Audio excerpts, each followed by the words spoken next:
Well, thank you very much for the invitation to come along. I really like talking about my research, and I really like talking about all the people that are engaged in it and the impact that it has.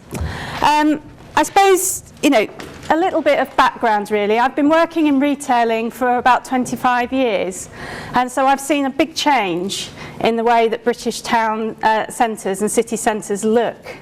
From sort of the vibrant, sort of bustling, happy places shown in this picture, which is the sort of town centre that everybody wishes to have as their local town, to towns that look like this, really, nowadays. Some very knowledgeable predictors are saying that by 2020, about 30% of town centre space won't be needed. Okay, so that's why we're seeing so much vacancy rate at the moment. Half of all leases fall by the end of next year. So where you've got towns which don't have very high vacancy rates at the moment, you may see something very different come January next year, because so many of the leases are up in those retail units. And just about half of the existing leased property in retail centres is at risk. Investors would say that the retailers that are operating in those shops aren't particularly financially healthy. So it's a really massive problem, because from an impact point of view, we do not want towns that look like this, because it encourages antisocial behaviour, and that then leads to with all sorts of things. Some of them might be a bit spurious, but things like even teenage pregnancy rates. So this is a problem that I've been working on for many years. And the project that Sam explained that I'm leading at the moment is called High Street UK 2020. And we applied to the SRC with 10 partner towns. And the idea was, could we, by working closer with the people making decisions in town centres, with academics who research in this area, can we bring about sustainable town centres, sustainable high streets by 2020? So there are partner towns. And although it's been very sort of media friendly at the moment, the Mary Portas and people like that, Bill Grimsby going out and being very vocal about the problems in the high street, these things have been happening for a long time. This isn't a problem that we've sort of just woken up with now. And one of the problems is the change in retailer location. So we've been in the UK, we have a fairly free planning system, and so we've had quite a lot of out-of-town development. So really, the amount of out-of-town development that we've seen since 2000 equates to the amount of in-town development that's been lost. The other sort of factors that have been going on behind the scenes for many years are things like car ownerships. It's only possible to do your shopping out of town because people have cars. Car ownership has trebled in the last 50 years. So these big macroeconomic and social changes have a big impact on our high street. And another really big one is the fridge. In the 1950s, early 50s, only 13% of households had fridges, so you had to go shopping every day. Nowadays, with fridges and freezers, people can do one big shop out of town and store it. Okay, so that just changes the way that people use town centres. And of course, the big one that everyone's talking about now is the internet retailing. And we are experts here in the UK. We dominate. We lead the world in terms of how much we like to shop on the internet. So all these forces behind the scenes have been changing town centres. There are forces of pressure put, if you like, which reduces the amount of money that's being spent in them. Therefore, that has a knock-on effect of property developers, investors and retailers not wanting to necessarily be in them anymore, because they can make more money either out of town or trading on the internet. So, why did we get funding? Another study about high streets. You can't move for studies about high streets and town centres, but they don't seem to have done much, because whilst people have been researching it for a long time, we're stuck with this problem, these very high vacancy rates and these very sort of depressing town centres. So this is from our literature review, and I just want to ask you what type of retailing you think these quotes are talking about. What do you think about that first one? What type of retailing is that, do you think? Supermarket or hypermarket. Okay, what about this one? What do you think that type of retailing that's talking about?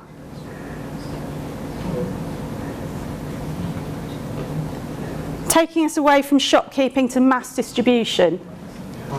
Online retailing. Okay, so I'm giving the same quotes to you as I have with our towns when we were sort of sitting down and we were trying to say, is it worth us doing another study? This one is from the American Grocer from 1892, and it's actually about the rise of the department stores that were located near trolley bus terminals. This one is from an economist in the 1930s, talking about the rise of the multiple retailer. So what we've got in the literature, really, is we've got this constant review of what's going on in retailing and how that impacts on town centres. The problem is that's all been going on in the literature. It hasn't had much impact. People that are making decisions in town centres don't read any of this stuff.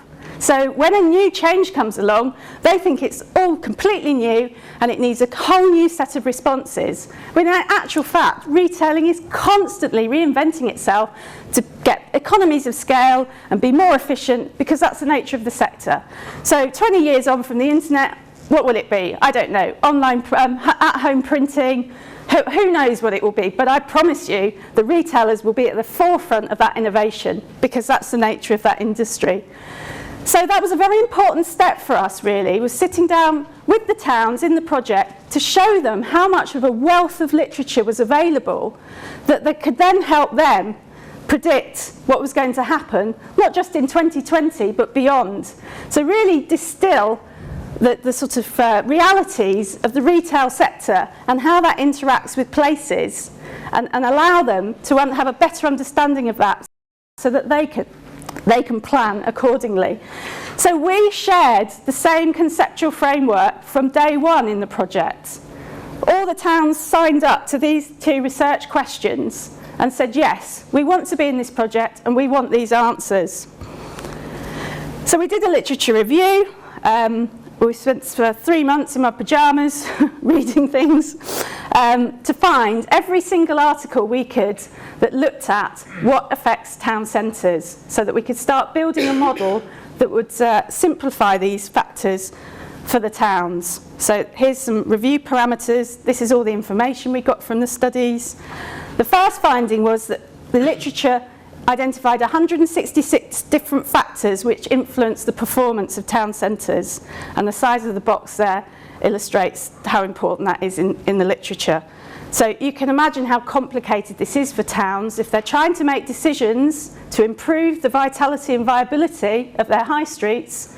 Well, they're grappling with 166 different things, and of course nobody's telling them which ones are most important. So not surprisingly, they tend to fixate and focus on the things they can do something about. That's why you hear a lot about car parking. Now, no one's going to go to a free car park if there's no shops there. But that's a secondary thing to most people in town centres, because what shops are actually on their high street is fairly out of their control. Because we had this shared conceptual framework, we were very pleased with ourselves at the first bit of the project meeting. We got all the 10 towns in here. We were in this room. And we said, look at the 166 factors we found from the literature. And the first thing they said, well, you've missed 50. So the 166 we found from the literature didn't reflect very well the things that they thought were impacting on their high streets. So we had to go back to the literature, outside of the retailing literature, into economics and organisational behaviour and all sorts of things, to find evidence for the things they were interested in.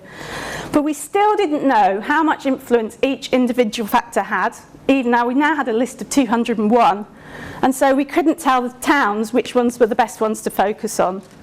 So we used a technique which is used in the military to grapple with lots of different information all at once, and a range of experts helped us do this.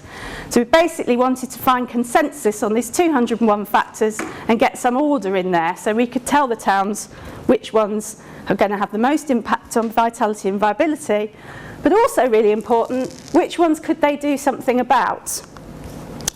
So there's the 201 factors plotted on a model. You can see, very straightforward, the amounts of influence the factor has over the vitality and viability on the x-axis, and then how much influence the town has over the factor on the y. And we've presented this now, we've done public workshops in all of the 10 towns. So this has been advertised in the local media, anyone could come along whilst we presented these findings back to the town. It's very, very blunt, but again, we shared these categories with them and we said, are these too blunt? And they said, no, we like blunt. Just give it to us blunt. So these ones here, political climate, for instance, doesn't matter what government's in power, it's not really going to do much to the health of the high street. Live with it. The factors here, very important in terms of the impact they have on your vitality and viability, things like footfall and vacancy rates. But you have to live with it because you can't, as a town, do anything about it. So, for instance, location, if you're based near London, you'll do better because you're in the southeast. But you can't really bulldoze up your town and move it closer to London. These ones you can do something about if you're a town, but we've got no evidence they're going to impact on your vitality and viability, so perhaps they're not worth doing. These are the important ones. They do have an impact, and not only that, you can control them. So we did a bit more clustering and so on, and came up with 25 priorities for the towns to work on. But again, because we've tested these out with the towns, these are things we thought they'd have control over, but you'll see the dark blue line shows the average scores for the towns of how much control they think they have of those. So there's quite a disparate reaction from the academics and experts that thought they had much more control than they have. So that's one big finding that we've got already. So they've only got 64%, very rough and ready, of the influence they could have. So we think they're leaking between 11 and 13% of their footfall, just because they're not managing things like car parking and marketing and orientation and flow as well as they could be. So let's have a look at the impact then. We've run these workshops, we've engaged over 180 local stakeholders, 25 different types of stakeholders. We've had everything from concerned residents about their town centre all the way through to big shopping mall owners and property developers. These are the scores from the workshops, and you see that we do fairly well until you get over to this right hand side, the lowest one. This workshop will lead to more collaboration in the town. It's only 3.93. So this was something that we decided to focus on in the next stage of the project, because they obviously felt the people in the room when we were presented were good and they were there, but there was a whole host of other people that needed to be. There's a little vignette there, and you can get more off the website, the sort of impact that we're having. In Wrexham, for instance, they're changing the constitution of their town centre partnership in order to manage the 25 priorities, so they're becoming far more business orientated. We've had a lot of good coverage from the media, and this is very important because one of the big problems with getting people into the town centres, their local town centres, they don't go because they say it's rubbish, and that's based on perhaps how it was 5 years ago or so on. Very hard to get them to change their behaviour again. Their local papers haven't helped because they've just been telling doom and gloom stories about their high streets. So we've had 80 positive news stories. Such like BBC Stoke doing a whole week-long special in one of our partner towns, talking it up, basically. There's an example of one of the newspaper reports from the Barnsley Chronicle. And we've also been trying to persuade people to take this approach on when they deal with places, to have much more of this shared conceptual framework approach, engaged scholarship. And we've also taken those 50 items that people wanted to know more about and identified the ones where there didn't seem to be any literature at all, and we've published that as a high street research agenda to hopefully encourage more researchers to get involved in this area. So that's it. Thank you very much.